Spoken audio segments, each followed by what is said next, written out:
By spring 1953, the Korean Air War was in stalemate. The US military, keen to capture the Russian technology, offered a huge reward and political asylum to any pilot that delivered a MiG to South Korea. No one had yet responded.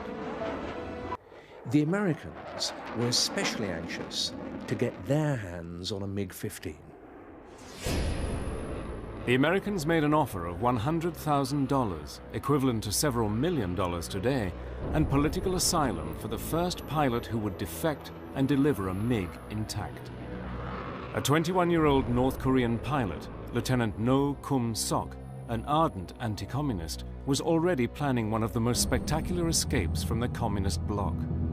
So my aim was that how to defect successfully and land on an American air base so that I can ask for political asylum. So on September 21st, Sunday morning, even before the breakfast, I got in the plane and took off to north. And then the plane went to north and I came down south and toward the Pyongyang, toward the east. That's where I finally made the defect. It was not easy. In fact, that defection was harder than equivalent to, say, 50 combat mission. Now south of the demilitarized zone, he flashed into UN territory. Just 4 tense minutes after crossing the border, he spotted the US Kimpo air base and decided to risk a landing.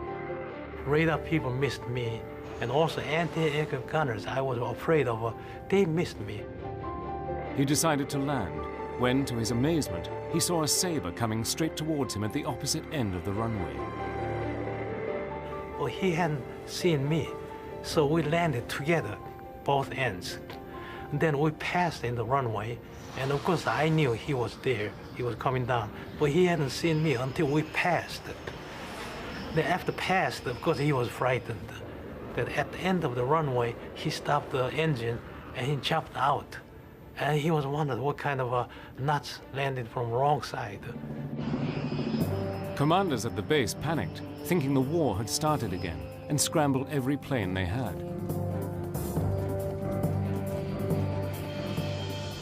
Lieutenant No Kum-sok did not know of the reward. He just wanted to fly to freedom.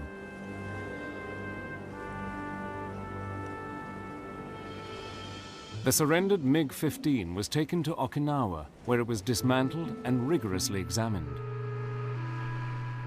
Later, it was airlifted to the United States and underwent further exhaustive flight testing. The plane was pushed to its limits by America's top test pilots, Tom Collins and the world-renowned Chuck Yeager. The test flights proved that indeed the MiG was an exceptional plane, but revealed no new supersonic technology.